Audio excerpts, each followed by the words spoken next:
En direct de chez vous, Jean-Michel Lamazerolle, RCF Charente. Bonjour à toutes et à tous, bienvenue dans En direct de chez nous, où nous sommes au cœur de Cognac pour une visite pas étrange, mais particulière, puisque c'est autour d'une petite bête qui a massacré tout le vignoble, ici et en général en France et ailleurs, c'est le phylloxéra. Et à côté de moi, j'ai Madame Catherine Vax-Genest, qui est la directrice scientifique des musées de Cognac, pour nous faire cheminer.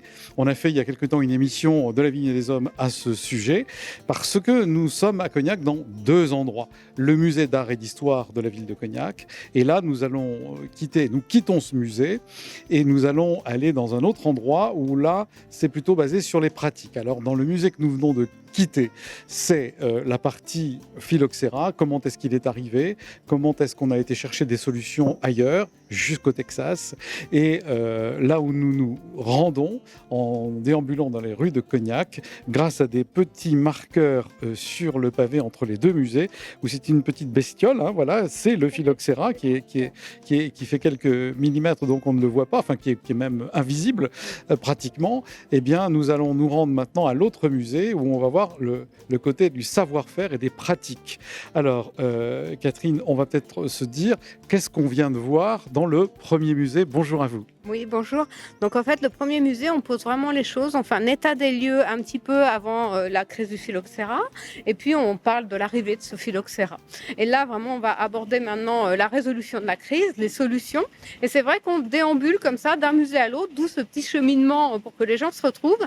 Et ce qu'on voulait aussi en faisant ce cheminement, c'est que les gens se promènent dans Cognac et regardent un petit peu autour d'eux. Il y a certaines maisons où on voit des pierres d'attente comme ça.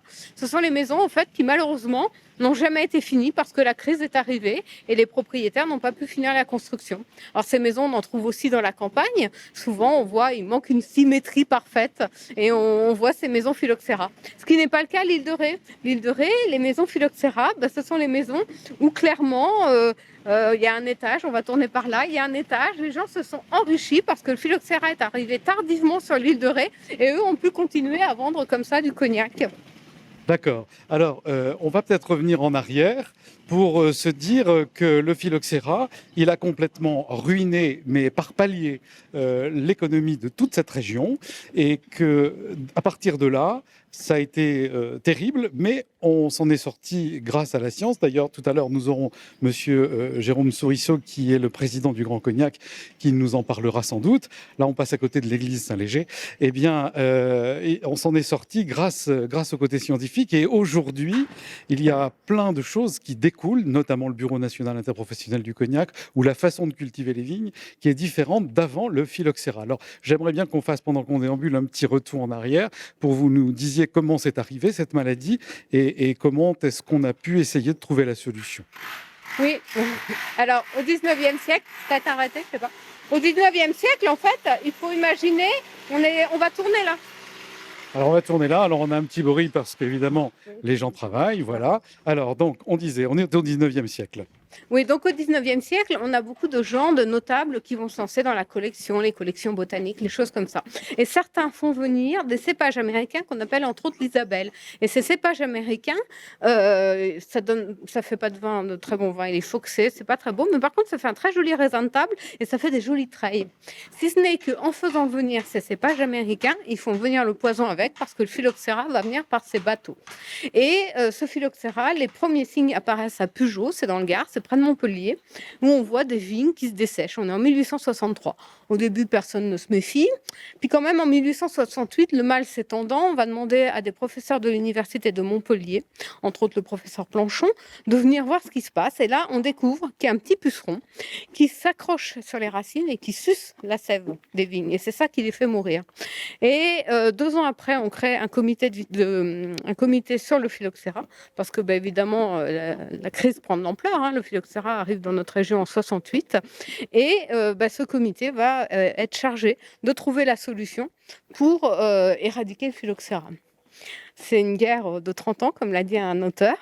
Et c'est vrai qu'au départ, il va y avoir les solutions les plus farfelues possibles. Ça a été assez compliqué. Et finalement, il y en a 3 qui vont sortir. Soit la submersion, soit le sulfure de carbone, l'injection au pied des vignes, soit le porte-greffe américain. Donc, soit on noie la vigne, soit on lui infiltre des produits, ou soit on fait la greffe, et c'est ce qui a été retenu. Oui, c'est ce qui a été retenu. On va le voir là en arrivant au MCO, bien sûr. Et c'est vrai que c'est la solution idéale. Mais il faut bien imaginer aujourd'hui que les gens qui sont partis chercher ces plants de vignes aux États-Unis, ils partent. Enfin, c'est les cow-boys et les Indiens encore là-bas. Hein. Ils vont dans le Middle West, ils vont au Texas. Ils vivent. Enfin, il faut être vraiment très motivé, je pense, hein, pour trouver cette solution. Mais en attendant, c'est la solution qui est retenue. Et évidemment, ça veut dire porte-greffe. Ça veut dire qu'il va falloir greffer. C'est quelque chose qu'on ne connaît pas dans la viticulture. Il va falloir monter des formations de greffage. Il va falloir monter des écoles de viticulture.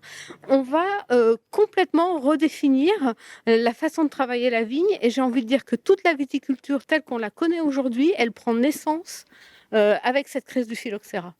Donc, c'est ce que je disais tout à l'heure, c'est grâce ou à cause, je ne sais pas, de cette petite bête, hein, qu'on va pouvoir avoir la vigne qu'on a aujourd'hui. Alors, moi, j'aimerais, pour qu'on s'amuse un peu, mais ce n'était pas amusant évidemment à l'époque, que vous puissiez nous dire, vous qui avez monté cette magnifique exposition au musée, au centre de Cognac, au musée d'art et d'histoire, il faut absolument commencer par là, parce que tout est extrêmement bien expliqué et scénarisé, avec un grand pied de vigne, enfin un cep de vigne d'avant le phylloxéra, et puis les portraits des bourgeois de l'époque, à l'intérieur d'une maison charentaise du côté de Cognac à cette époque-là, etc. Enfin, c'est vraiment très intéressant à voir avant d'aller là où nous nous rendons maintenant. Mais donc, quand on s'est trouvé devant ça, vous parliez dans une émission précédente de déambulation, de bénédiction et de saints qu'on achetait à la rivière parce que ça marchait pas. Qu'est-ce qu'il y a eu d'autre comme idée? Alors, évidemment, il y a eu tout ça. Il y a eu aussi, alors dans les petites histoires, les témoignages qu'on trouve à l'époque, on sait que certains instituteurs emmenaient les petits garçons uriner sur les pieds de vigne en pensant qu'ils allaient tuer le phylloxéra. Donc ça, c'est vraiment pour les choses les plus type sorcellerie. On va tourner par là. Et puis, on a aussi un prêtre qui s'appelle l'abbé Verdun, qui est installé dans l'Indre, parce qu'à l'époque, il y a de la vigne partout. Hein, et lui va proposer ce qu'on appelle la croix de Verdun. Alors, ça s'écrit Verdun comme la ville, mais ça n'a pas de rapport. Et cette croix, c'est une croix en calcaire qui est camphrée et qu'on met au pied des vignes. Et on imagine qu'on va comme ça tuer le phylloxéra. Alors, ça ne marche pas. Dans les solutions aussi qui sont proposées, il y a quelque chose qu'on appelle la mousse céleste ou les cubes gélatineux. Enfin, il y a des noms comme ça, limite poétiques, j'ai envie de dire, mais totalement farfelus et inexploités et inexploitables.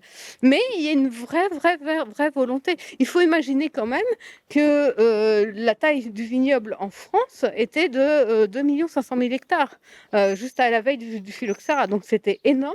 La consommation de vin à la veille du phylloxéra était de 80 litres par habitant. C'est pas bien, hein, on est d'accord, mais on voit quand même le 19e siècle, c'est le siècle d'or de la viticulture. Et Napoléon III, d'ailleurs, en sera un des grands fers de lance. C'est grâce à lui qu'il y a le classement des vins de Bordeaux, des vins de Bourgogne. Il y a une vraie promotion. Et puis, évidemment, il y a le traité de libre-échange avec l'Angleterre et qui va permettre aussi d'écouler cette production, aussi bien du cognac, évidemment, mais que des vignobles français vers l'Angleterre. C'est vraiment intéressant, Catherine, tout ce que vous nous racontez, parce que on voit à travers ce que vous nous dites toute la vie, et puis les petites histoires en même temps, les essais. Enfin, on y est, quoi. On est en plein dedans. Et alors là, vous allez nous dire où nous nous rendons maintenant, qui est un autre musée de la ville de Cognac, et qui s'appelle comment? Parce que je n'arrive jamais trop à dire le nom. Alors, c'est les musées de l'agglomération, hein, de la communauté d'agglomération. Donc ici, on est sur le musée des savoir-faire du Cognac.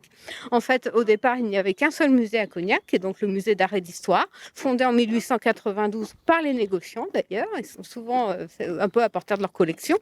Et puis en 1955, par contre, quand il y a eu le premier conservateur nommé, le service des musées de France à l'époque lui a demandé de collecter tout ce qui avait trait au cognac. Et en fait, il y avait à partir de 1981 jusqu'à 2004, dans le musée d'art et d'histoire, il y avait une section sur les savoir-faire du cognac. Et en 2004, donc, on a créé un nouveau musée qui est, en fait, c'est une seule et même entité, hein, Et donc, dans ce musée, on raconte l'élaboration du cognac. Moi, je dis toujours, on est ici sur la part professionnelle du cognac et au musée d'art et d'histoire, on est sur l'intimité des négociants, puisqu'on est dans un hôtel particulier de négociants avec des collections voulues par eux. Oui, puis on a vu les portraits de famille carrément. Donc ça donne une ampleur tout à fait personnelle et intime, comme vous disiez, à ce musée. Alors si je décris celui devant lequel je me trouve, on a une maison rectangulaire de belle facture avec ses pierres en calcaire. Et puis devant, vous avez fait, poser des vitres, oui, une sorte de paravent vitré, et sur lesquels on a des grandes bouteilles, les distillateurs culturels, musée des savoir-faire du cognac. Et puis il ne faut pas que je me trompe, évidemment, puisque c'est la communauté du Grand Cognac qui gère ces musées, dont le président, monsieur Jérôme Sourisseau, nous attend à l'intérieur avant que nous commencions la visite maintenant des savoir-faire et de ce phylloxéra du 5 mai au 31 décembre 2022. J'ai aucun mérite puisque je lis ça sur la façade qui est très bien représentée et on vous tire aussi notre chapeau vraiment pour la scénographie et la fluidité pour aller jusque-là. Et je vois que monsieur le président du Grand Cognac nous attend sagement à l'accueil. Monsieur Jérôme Sourisseau, bonjour. Bonjour. Mais merci de nous avoir accueillis l'autre jour au musée d'art et d'histoire de Cognac et nous sommes ravis de vous retrouver aujourd'hui pour cette émission d'En Direct de chez vous dans ce musée qui est donc géré par le Grand Cognac. Alors, comment est-ce que vous vous inscrivez là-dedans en tant que responsable de ces musées ? L'agglomération de Grand Cognac est assez jeune puisqu'elle a été créée au 1er janvier 2017 suite à la loi NOTRe. Et rapidement, au niveau des compétences, l'agglomération a souhaité prendre en gestion les musées, dont les 2 musées de la ville de Cognac, le musée d'art et d'histoire et le MCO, musée des savoir-faire du Cognac, dans lequel on se trouve à l'instant. L'objectif de l'agglomération, c'était quoi ? C'était de dire il faut absolument déployer, animer ces 2 équipements qui sont fondamentaux pour le territoire, qui contribuent à son rayonnement, à son attractivité, mais également aussi à la connaissance des habitants de notre agglomération. Donc c'est comme cela qu'on a pris cette compétence. Les musées, pour des raisons diverses et variées, avaient des collections permanentes, assez anciennes pour la plupart, et l'échelle agglomération, l'avantage qu'il y a, c'est que si sur une année on veut mobiliser plus de moyens pour les musées, on peut le faire, et à ce moment-là, on peut aller plus loin. Et donc, pareil, pour toujours renouveler cette envie de visite, on s'est dit il faut absolument qu'on ait des expositions temporaires qui complètent ces expositions permanentes. Et de rentrer comme ça dans un cycle, ce qui fait que ça attire toujours les projecteurs pour que des touristes disent voilà, on va y aller. Et en même temps, pour les locaux, des gens qui sont en Charente-Maritime, de dire tiens, il y a une nouvelle collection, une nouvelle exposition, pardon, on va aller la voir. Donc dans cet esprit-là, peut-être après, parce que c'était lié au Covid, on a réfléchi, on a dit tiens, pourquoi ne pas faire une exposition sur le phylloxéra. Alors ça pouvait paraître un petit peu ingrat au début et difficile à traiter dans un musée. Mais là, je remercie toutes les équipes qui ont travaillé dessus, les équipes de l'agglomération, le comité scientifique qui a accompagné avec des débats passionnants, parce qu'on voulait retracer, c'est un peu comme une mauvaise maladie, c'est-à-dire que le phylloxéra, on n'en parle plus, parce que c'est quelque chose de négatif, qui ne laisse que des mauvais souvenirs, donc on l'avait rangé. Mais pour autant, quand on s'intéresse à ce sujet, on s'aperçoit qu'il est extrêmement enrichissant et finalement extrêmement d'actualité. Juste avant le phylloxéra, le cognac est en pleine expansion, on a 280 000 hectares de vignes, on en vend partout dans le monde, tout va très bien. Et puis, tout d'un coup, cette bête apparaît et en quelques années, le vignoble est détruit. On constate quoi ? D'une immense pauvreté, tout d'un coup, puisque la société s'était habituée à ce cognac qui fonctionnait bien, donc on avait abandonné certains autres pans d'agriculture, donc d'extrême pauvreté. Ça a des conséquences sociologiques. On a des Vendéens qui viennent sur le territoire pour réapprendre finalement aux viticulteurs charentais à faire de l'élevage. On crée des laiteries, comme la laiterie de Beigne ou d'autres, et le beurre Charente-Poitou vient encore de cette époque-là. Avant, le cognac se porte très bien, donc on construit des maisons plutôt, des belles maisons bourgeoises, assez luxueuses pour l'époque. Puis tout d'un coup, le crise du phylloxéra fait qu'on arrête la maison, on construit pas la deuxième partie, on arrête le porche, et on trouve partout dans les campagnes encore ces stigmates de cette crise-là. Et puis ensuite, comme toute crise, on cherche des solutions. Donc là, ça y va par tout type de solutions, farfelues, oui, etc. on a vu ça avec Catherine. Voilà, exactement. Et puis, à la fin, une démarche scientifique, on arrive à trouver une solution grâce au greffage. On apprend donc un nouveau métier, le métier de pépiniériste, donc de greffer de façon quasi industrielle des pieds de vigne pour permettre de les planter. On restructure tout le vignoble et finalement, on en ressortira plus fort, De nombreuses années après, bien sûr, mais on en sortira plus fort. Et c'est vrai que quand on voit le Covid pour le cognac, le Covid, c'était une grande crise, puisque plus d'exportation. Or, on exportait 99%. Mais ça a rebondi après. Et quelque part, un an après, on avait vendu autant de cognac. On avait passé cette crise, finalement, sans problème. Donc, pour nous, c'était aussi important parce que, à l'heure où on porte les savoir-faire du cognac en reconnaissance à l'UNESCO, ce qui intéresse l'UNESCO dans notre démarche et par rapport au cognac, c'est plusieurs valeurs. Et ces valeurs, c'est la résilience. Et le cognac a traversé de nombreuses crises et est extrêmement résilient. Cette adaptation au changement, aujourd'hui, c'est les nouveaux cépages pour ne plus utiliser de produits phytosanitaires. C'est des nouveaux cépages qui résistent au réchauffement climatique tout en gardant une eau de vie de qualité.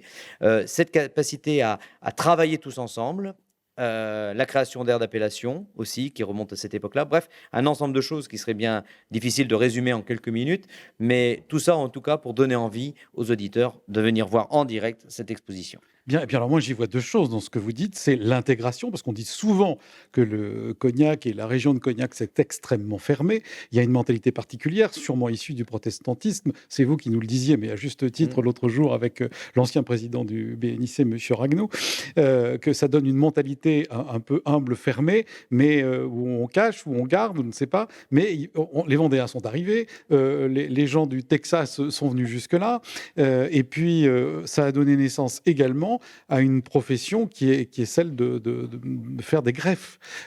Donc, je trouve que Cognac n'est pas si fermé. Non, mais en fait, c'est structurellement organisé comme ça. C'est-à-dire, de tout temps, le viticulteur produit de l'eau de vie, le négociant est ouvert au monde et va le vendre dans le monde entier. Donc, quelque part, et aujourd'hui encore, alors les temps ont changé bien entendu, mais comme est organisée la production, je disais 99% des vignes appartiennent aux viticulteurs et qui n'en vendent que 1%, et les maisons de cognac n'ont que 1% du vignoble et en vendent 99%. Donc, tout le monde est obligé de travailler ensemble. Il y a un vieux dicton qui dit un viticulteur charentais, il a toujours un œil au bout du rang de vigne et un œil au bout du monde, parce que quand la Chine se porte mal, ça se répercute dans son rang de vigne. Et inversement, quand il gèle, eh ben, ça va se répercuter sur les ventes qu'on va avoir en Chine. Donc, ça a toujours été une ouverture au monde, mais paradoxalement, avec une certaine humilité. Et puis aussi, disons-le, parce que les eaux de vie ont souvent été très taxées par l'État. Donc, inutile de montrer de façon ostentatoire tout ce qu'on a dans les chais. C'est ça. Bah, écoutez, merci pour cette belle introduction. Enfin, on avait déjà commencé avec Catherine, mais sur le Cognac, le pays de Cognac, et dont vous êtes le responsable en tant que président de cette partie du Grand Cognac. Merci beaucoup, car je crois que vous devez nous quitter. On vous retrouve un de ces jours, évidemment, avec grand plaisir. Merci, Monsieur Surisseau. Merci beaucoup et bonne visite pour la suite. Merci à vous.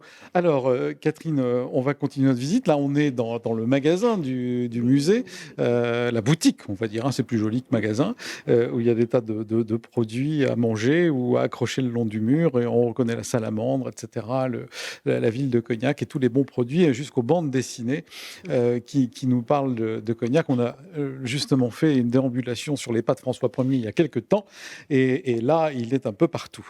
Alors, par où commence-t-on pour cette exposition sur le phylloxéra? Le fameux passage, parce qu'en fait, on est aussi, il y a un espace interprétatif à l'entrée du musée, où on évoque un petit peu le territoire pour les gens qui viennent visiter. Donc, on fait passer les gens qui font l'expo aussi dans l'espace interprétatif. Bon, ils ne sont pas obligés de faire les maquettes ni quoi que ce soit, mais voilà. Donc, je vous fais faire le même cheminement. Très bien. Et alors, on suit les petites bêtes. On salue François Ier au passage. Une maquette de Cognac. C'est la maquette du château avec le territoire qui est ici. Pour certes, le vignoble est important, mais on a aussi tout l'aroman qui est important, tout le fleuve Charente qui a son importance, y compris dans l'histoire d'ailleurs du Cognac. Donc, c'est important pour les gens qui viennent visiter de pouvoir comprendre aussi comment fonctionne le territoire. Oui, et où on se situe, surtout géographiquement. Oui, on est sur les quais, on est sur la Charente, là où quelque part tout se faisait, puisque le Cognac voyageait par la Charente. Alors nous allons continuer, on suit toujours les petits phylloxéras qui vont petit à petit nous abandonner puisqu'on va résoudre cette crise. Ah oui, c'est-à-dire que même au sol, la quantité de petits phylloxéras qui sont au sol va diminuer au fur et à mesure qu'on continue l'exposition. Super. Il y en a beaucoup moins en fait, on n'en a pas mis beaucoup ni dans les airs. Là, on en a laissé quelques-uns, mais on est vraiment sur la résolution de cette crise. Alors là, je dois dire que le musée est très bien conçu de façon architecturale et que c'est très plaisant de déambuler. Il y a pas presque de marche. Donc même en fauteuil, on peut venir. Oui, Et puis quand on est un peu essoufflé, ça va parce que ça monte pas trop. Non, puis il y a des ascenseurs, il y a ce qu'il faut, cette partie du musée est très bien équipée. Donc voilà, donc en fait, on a démonté une partie d'habitude, ici, on a une collection de bouteilles, et on appelle ça la Galerie Sud. Donc là, on a dit, on continue l'exposition, et donc tout cet espace de la Galerie Sud, de l'espace viticulture, et ce qu'on appelle la Galerie Nord, est dédié à l'exposition. Avec ces fameuses solutions dont on a parlé en venant. Oui, ce sont comme des petits cahiers qu'on avait autrefois à l'école du temps de la Troisième République. Oui, tout à fait, mais on est en plein dans la Troisième République. Et c'est vrai que c'est ce qu'on disait l'autre jour. On avait un prix, le premier prix était de 5 000, non, je vous dis une bêtise, 20 000 euros. 20 000, pardon, excusez-moi. Pas euros à l'époque. 20 000 francs dès 1870. Et 5 ans plus tard, on décide, le comité de scientifiques qui s'occupe du phylloxéra, de cette crise, décide de porter le prix à 300 000 francs. Vous imaginez, en 1875, c'est énorme. Il ne sera jamais donné parce qu'en fait, la condition, c'était de trouver une solution qui soit valable pour tous les territoires. Et évidemment, on ne va pas trouver tout de suite. Donc, je vous ai parlé de ces fameuses guides avec, par exemple, là, on propose de vacciner la vigne. Oui, guérison radicale, il y a écrit. Voilà, avec la vaccination. On propose aussi de détruire le phylloxéra par le tabac. Il y a la transfusion aussi. Donc, on voit quand même des gens, et pas forcément que des savants, vous avez des notaires, enfin, tous les gens qui ont envie de trouver des solutions. Et puis, donc, vous avez cette fameuse croix de l'abbé Verdun, qu'on appelle aussi un collier de Verdun. Donc, il était prêtre dans l'Indre. Et donc, en fait, vers 1887, il propose cette solution. Donc, on met du camphre dessus, et bon, ça ne marche pas. Mais c'est vrai qu'il va y avoir comme ça des interventions, on espère, en fait, quelque part. En plus, ici, on est dans une zone où on est plutôt protestant, en fait, la Charente. Et c'est vrai que l'Église va très rapidement se dire, il y a peut-être quelque chose à faire sur ce coup-là. Donc, il va y avoir dans certaines régions des processions qui sont organisées. On convoque les saints, on les invoque, et ça ne marche pas. Et il y a des régions où ça va tourner vinaigre. Ce que je disais, dans l'Allier, par exemple, on sait qu'il y a des saints qui ont terminé leur vie de statut au fond de l'Allier parce que les gens, non, ça ne marchait pas, ils étaient désespérés et ils n'y arrivaient pas.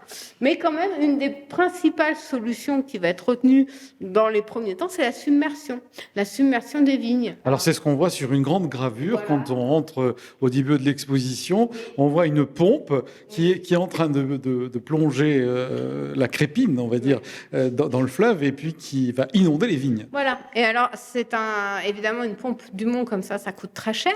Et puis, c'est une solution qui ne marche que sur certaines conditions. Il faut que votre sol soit argileux pour que l'eau reste, parce que c'est une submersion qu'il faut à peu près une vingtaine de jours avec à peu près 30 centilitres d'eau. Donc, c'est énorme. Donc, ça coûte très cher. Et puis, il faut que le terrain soit plat. Donc, vous imaginez bien qu'ici, dans les coteaux de Bourgogne, la solution ne marche pas. Il faut quand même imaginer que cette solution, elle va longtemps perdurer dans les régions qui peuvent le faire. On a des photos de la fin du 19e où, en Languedoc, on retrouve la submersion des vignes. Oui, ça c'est bien pour cultiver le riz, surtout. Puis voilà, on n'est pas encore dans le mode rizière, mais bon, on a tenté. Après, donc la deuxième solution, alors quand je dis deuxième, c'est deuxième en termes de présentation, mais finalement ces trois solutions vont coexister en même temps et quelque part, alors il y a les submersionnistes, il y a les sulfatistes et les américanistes.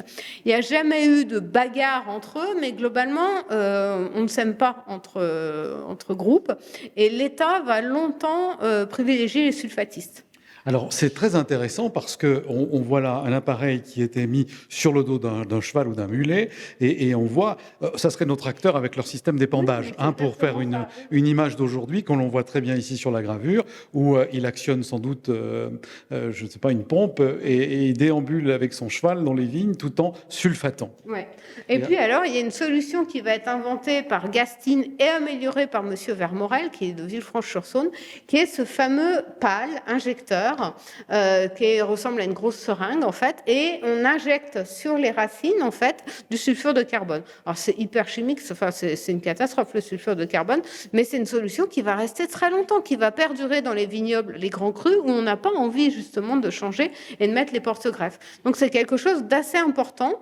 Cette solution sur le sulfure de carbone, c'est vraiment quelque chose, il y a une vraie volonté des sulfureux, quoi. Les sulfatistes, c'est vraiment important. C'est une solution qui restera jusqu'à temps qu'on mette le plan américain. Alors, pour comprendre un peu comment ça fonctionne, on dirait un marteau-piqueur, puisque le monsieur il a le pied sur un morceau de fer en bas et il est en train de s'insérer au pied de la vigne. Voilà, en fait, là où il met son pied, c'est une pédale, et c'est la pédale qui injecte en fait le sulfure de carbone qui est dans le réservoir en haut.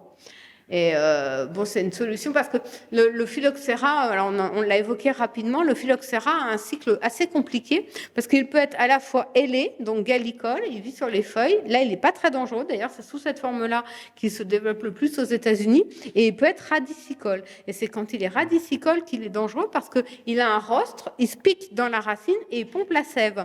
Et les racines américaines sont trop grosses, donc même s'il les pique, il ne se passe rien. Mais les racines des pieds français, il arrive à les détruire totalement. Donc on voit ici cette fameuse carte des États-Unis avec nos fameux Planchon et Viala qui ont été voyagés là-bas. Bon, comme on le disait, hein, c'est un vrai défi de voyager aux États-Unis autour des années 1870-80. Mais ils vont quand même finir par trouver cette solution américaine au Texas, à Denison, avec finalement Denison a un sous-sol qui correspond au sous-sol du Cognacet, avec beaucoup de calcaire. C'est drôle parce qu'il y avait une prime et ce sont des gens qui sont allés au pays des chasseurs de primes pour rapporter la solution. Oui, mais c'est une histoire paradoxale d'un bout à l'autre parce que finalement, le mal vient des États-Unis, la solution vient de là-bas. Effectivement, on va au pays des chasseurs de primes, mais on n'aura jamais la prime. Enfin, c'est une histoire assez folle. Mais sincèrement, c'est passionnant. C'est un sujet passionnant. Oui, moi je l'ai découvert en écoutant l'émission de nos journalistes sur RCF et j'ai été surpris. Je me suis dit, mais tiens, il faut qu'on fasse quelque chose sur cette exposition. Là, j'ai un tableau avec deux femmes avec leur coiffe traditionnelle et un monsieur avec sa casquette et il y en a deux qui ont des lunettes déjà et qui sont en train de faire quoi? Ils font le greffage? Ils font du greffage, donc du greffage manuel. Hein. Aujourd'hui, c'est fait avec mécaniquement, mais là, on est sur le greffage vraiment. On fait une fente et on insère comme ça. Donc, on a le greffon et le porte-greffe. Et on se rend compte, en fait, que ce greffage, qui n'est pas une pratique que connaissent les viticulteurs, donc il faut l'apprendre. On va souvent le dédier aux femmes, aux personnes âgées, aux enfants aussi, à qui on va apprendre. Les instituteurs vont même être sollicités pour donner des cours de greffage dans les communes, dans les écoles, afin que les gens puissent apprendre. Et puis après, évidemment, on arrivera aussi aux écoles de viticulture, puisque la première chaire de viticulture est ouverte à Montpellier pendant la crise du phylloxéra, et toutes les écoles viticoles de France, en fait, quelque part, leur ancêtre, c'est Montpellier, et c'est à l'époque du phylloxéra. D'accord. Alors, on est où là? On vient de pénétrer dans une autre grande salle. Qu'on appelle l'espace viticulture, donc on n'a pas complètement démonté, mais dans lequel on a rajouté les outils qui sont liés aussi au phylloxéra.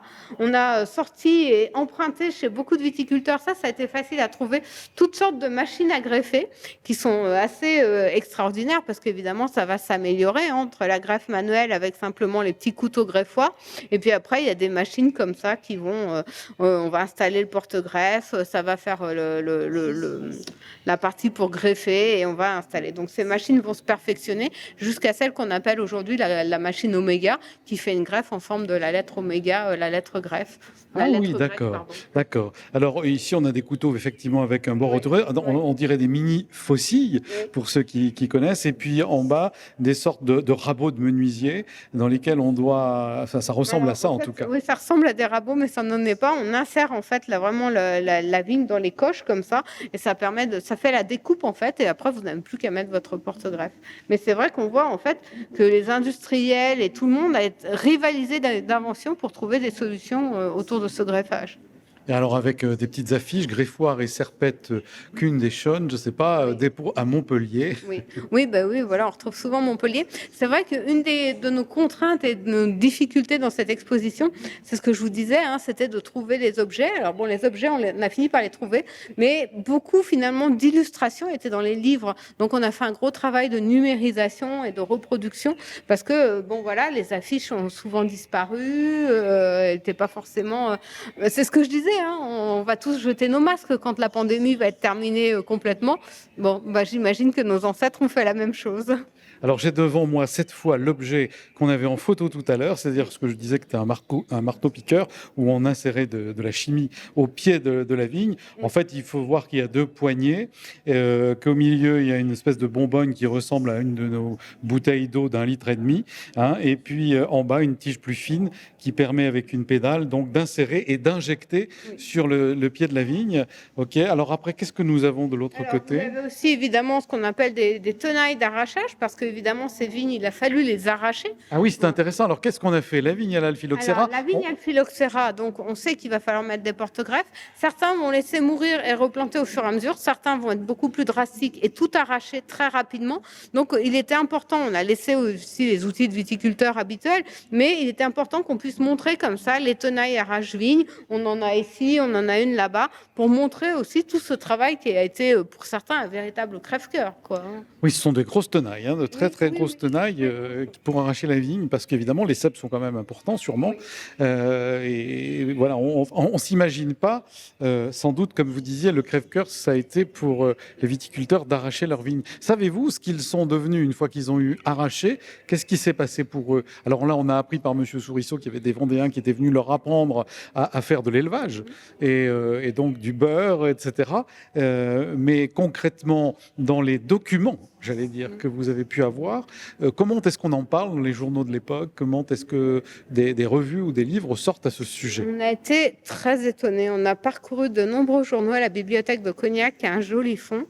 Et au début, on se disait, mais c'est pas possible. Ils n'en parlaient pas. D'abord, ils utilisent rarement le mot phylloxéra. C'est souvent le mâle. Voilà, c'est une espèce d'oblitération comme ça de la réalité.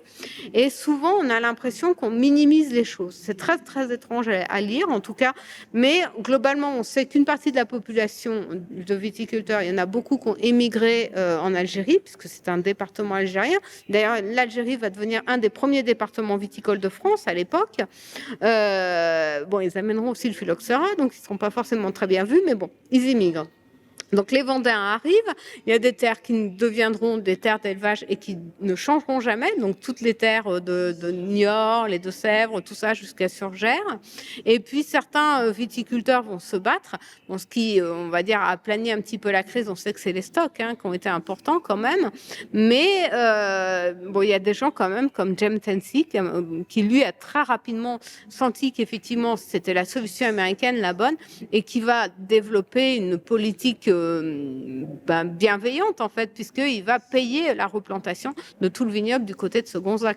Donc c'est quand même quelque chose d'assez important, mais c'est vrai qu'effectivement on a différentes façons de faire. On a réalisé un documentaire pour cette exposition. On a interrogé un négociant qui nous disait moi mon grand-père est resté négociant, mais le frère de mon grand-père est devenu marchand épicier, enfin quelque chose comme ça, parce que voilà, il n'y croyait pas, il disait on va jamais s'en remettre. Oui, c'est étonnant. Vous parliez de stock, ça aussi c'est important. Ça veut dire que le stock a permis de faire une zone tampon, mais est-ce que ça a pu aller au moment où on a trouvé une solution? Non. Alors si ça a quand même servi de zone tampon, on peut le dire. Après, c'est valable pour les très grosses maisons qui ont pu absorber comme ça. Il y a des maisons qui s'en sont jamais remis. Il y en a quelques-unes en plus qui ont eu l'idée de frauder. On va pas se mentir, ça a quand même existé, même si on n'aime pas trop en parler. On sait par exemple qu'on s'est mis à faire de l'alcool de betterave dans le nord de la région. Alors pas de la région de Cognac, mais plus au nord, du côté de Ruffec, par là. On fait de l'alcool de betterave parce qu'on se dit, tiens, peut-être qu'on pourrait faire du cognac avec de l'alcool de betterave ou avec des raisins secs. Ça existe dans tous les vignobles, la fraude. Bon, ceux-là, clairement, ils s'en sont jamais remis et puis ils ont disparu totalement, quoi. Mais oui, il y a eu une fraude. Alors quand je vous écoute pour passer la fraude, quand on écoute Monsieur Hensey, ça voudrait dire que ce sont des négociants qui ont encouragé et même financé des producteurs, viticulteurs à replanter? Alors, ils encouragent pas la fraude, hein, Shensi. Non, j'ai bien dit, on a passé la fraude. Oui, tout à fait. James Shensi, en fait, va s'associer avec Georges Delottry et aussi Albert Verneuil, et ils vont, comme ça, aider à la replantation du vignoble. Et d'ailleurs, James Shensi, à la suite de ça, sera élu conseiller général du canton de Segonzac. Mais parce que, bien sûr, c'est important pour eux. Il faut que les viticulteurs s'en sortent, parce que sinon, le négoce meurt aussi. Donc, quelque part, ils comprennent assez rapidement qu'il va falloir aider. C'est ce qu'on disait, hein, il y a une espèce comment je pourrais dire, C'est une obligation de travailler ensemble, ce que disait M. Sourisseau. Il y a l'obligation de travailler ensemble, d'être solidaire, parce que de toute façon, le cognac, ça se fait dans la région de Cognac, on ne le fera pas ailleurs. Donc il faut que la région s'en sorte et il faut que les viticulteurs puissent replanter.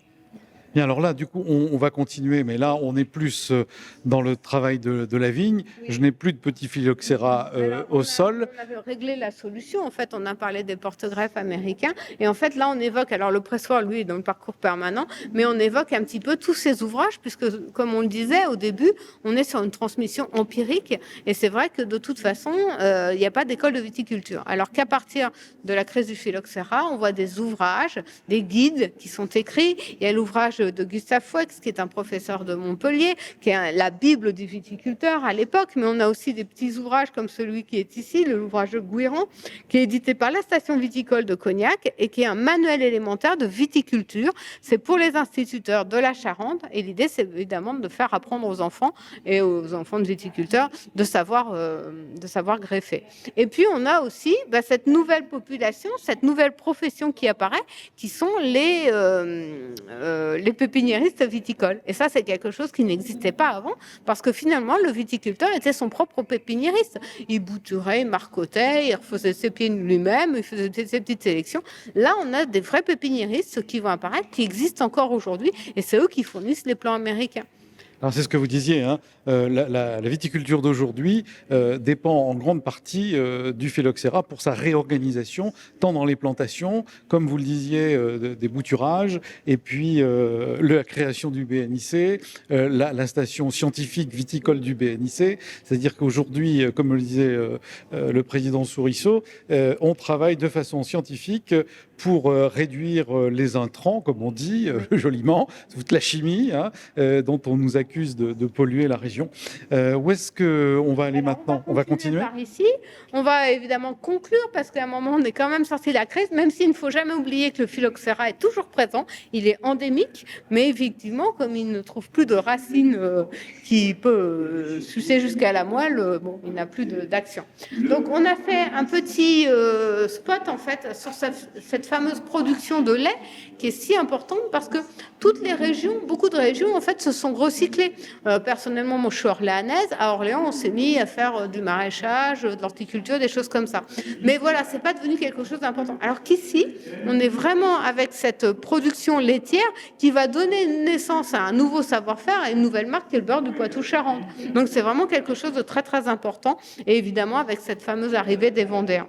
Alors on entend derrière nous un bruit, c'est parce que vous avez dans l'exposition une vidéo qui tourne en permanence. On peut s'asseoir devant pour voir justement là, je suis en train de voir comment on fait les greffes, il y a les pieds, il y a du raffia à côté, il y a une petite pince et avec le petit couteau, le monsieur d'un doigt agile est en train d'introduire le greffon. Oui, c'est un film en fait qu'on a fait réaliser, excusez-moi, pour l'exposition. On a interrogé comme ça des négociants, des professeurs d'université, des anciens viticulteurs. Et c'est vrai que c'était important pour nous qu'il y ait cette dimension aussi sonore pour apporter aussi un petit plus. Et puis l'idée aussi, c'est qu'à l'issue de cette exposition, on redéfinisse un petit peu notre parcours de visite parce que voilà, on parlait quasiment pas du phylloxéra dans le musée, on l'évoquait, mais c'est quand même tellement fondateur qu'il faut absolument qu'on le remette en valeur. Donc beaucoup de choses évidemment continueront à être montrées à la fin. On peut peut-être en profiter pour, je passe à côté de grands portraits là, remercier ceux qui vous ont aidés et l'appel que vous avez lancé pour que vous ayez des objets, peut-être des écrits autour du phylloxéra dans les familles autour et les remercier de vous avoir passé tous ces objets qui nous permettent aujourd'hui de déambuler, de découvrir ce à quoi je vous encourage vivement. Oui, oui, oui, parce qu'il y a plusieurs musées, il y a une dizaine de musées prêteurs, de musées de France, il y a les maisons de négoce qui ont largement contribué aussi à la réalisation de cette exposition à travers leur service d'archives. Et puis, effectivement, il y a des prêteurs particuliers, dont je ne connais pas le nom, mais j'espère qu'ils se reconnaîtront et je les remercie, qui nous ont contactés en nous disant, bah voilà, moi, j'ai un pal injecteur, j'ai, je sais pas, des machines à greffer, le fameux Souchot aussi.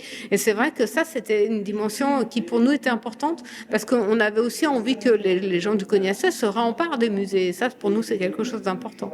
Alors, il y a peu de temps que l'exposition a ouvert ses portes.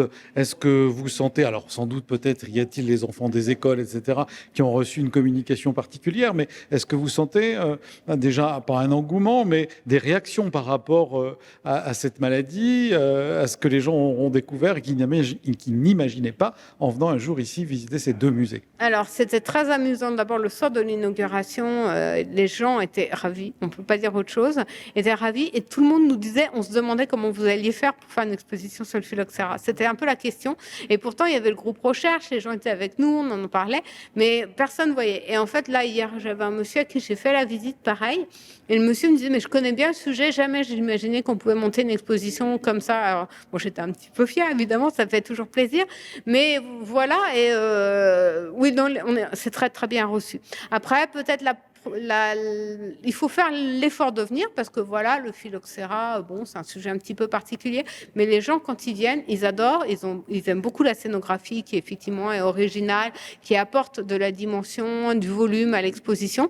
Et puis le sujet, voilà, quelque part, on l'a tous dans l'inconscient collectif, cette histoire du phylloxéra, mais de réouvrir les choses, de redire les choses, de se redire, ah mais oui, c'est en étant tous unis qu'on a réussi à le combattre, ça fait jamais de mal de le rappeler, donc non, ça fonctionne bien, on est content. C'est juste ce que vous dites, parce que quand j'ai des enfants, on évoque le phylloxéra. On dit avant phylloxéra, après phylloxéra. Mais jamais on met le focus dessus comme si on avait peur d'une sorte de malédiction et on veut surtout pas en parler parce qu'on en est sorti un peu comme le Covid dont on parlait tout à l'heure. Et là, on accepte de voir une certaine réalité en face et cette histoire qui est fondatrice et qui est bien, au lieu de détruire, a permis de reconstruire différemment. Oui, oui, bon, on va pas se mentir, les gens ont tout perdu, ça a été très dur, mais globalement, si on en fait un bilan, il y a une part, c'est horrible à dire, il y a une part de positif dans cette histoire qui est quand même assez dramatique, et je vous dis, c'est un événement fondateur, en fait, c'est ça qui est assez extraordinaire. Alors j'ai vu des appareils pour passer des produits, hein, comme j'ai dit tout à l'heure sur le cheval qui pulvérisait. Est-ce qu'on pulvérisait avant le phylloxéra? Alors, je ne pense pas qu'on pulvérisait. Alors, j'avoue que je maîtrise moins cette partie-là, mais quand on regarde les traités d'ampélographie ou qu'on regarde un petit peu, pas forcément tant que ça, en fait. Alors, un petit peu, à partir de 1850, parce qu'on a eu le mildiou avant. Donc, on a quand même déjà des maladies cryptogamiques qui viennent des États-Unis, d'ailleurs, à chaque fois, qui commencent déjà à être là. Mais on a réussi à traiter, donc effectivement. Mais avant 1850, non, c'est vraiment, on est sur une viticulture plus empirique, j'ai envie de dire, et on n'est pas sur des pratiques aussi chimiques. Mais c'est vrai qu'effectivement, la chimie, à partir de la deuxième moitié du 19e, prend sa place dans la viticulture. Alors voilà, moi je voudrais qu'on en termine en vous remerciant chaleureusement et puis peut-être à resituer vous votre rôle en tant que directrice scientifique de ces musées. Ça veut dire quoi? En fait, voilà, quand on monte les expositions, on fait les acquisitions d'œuvres, donc on décide de ce qu'on acquiert, de ce qu'on n'acquiert pas. On fait tous les dossiers, ce qu'on appelle les dossiers d'œuvres, parce que voilà, il suffit pas d'avoir des œuvres dans les musées, il faut les documenter, il faut faire des recherches autour de ça. Et évidemment, on fait pas ça pour nous tout seuls. Le but des musées, c'est conserver, rechercher, diffuser, parce que notre but, c'est aussi de rendre compte à la population, soit à la population évidemment du bassin, mais aussi aux touristes, aux gens qui viennent nous voir là. Donc voilà, c'est rechercher, mais pour partager après. Pour se rendre compte de votre travail, de celui de votre équipe, combien de temps pour monter cette exposition dans ces deux musées? On a commencé à faire les premières recherches, on était dans la deuxième période de confinement, donc on était fin 2020. Bon, alors évidemment, au début, c'était une journée par semaine au milieu d'autres dossiers. Et puis, avec une montée en puissance, j'ai envie de dire, à partir de juillet 2022. On est en 22? Oui, on est en 22. Donc, 2021, pardon, excusez-moi, j'en perds le fil du temps. Mais voilà, et à partir de ce moment-là, on a été 80% du temps sur l'exposition. Donc oui, c'est un travail de longue haleine quand même. Et alors après cette exposition, elle va voyager ou elle va rester ici? Vous allez passer à autre chose? Alors, pour le moment, elle n'est pas censée voyager. D'abord parce qu'il y a beaucoup d'œuvres qui nous sont prêtées. Donc, voilà, là, déjà, les gens nous prêtent pour plus de 6 mois, ce qui est assez extraordinaire. Non, on devrait passer à un autre sujet dont je ne divulguerai pas encore les choses, mais on a déjà un peu notre feuille de route. On devrait être plus historique. Très bien. Donc ça, jusqu'en décembre 2022. Oui, décembre 2022, avec le point d'orgue, donc le 24 et le 25 novembre, avec un colloque qui est porté par Grand Cognac et la chaire UNESCO Culture et tradition du vin de l'Université de Bourgogne.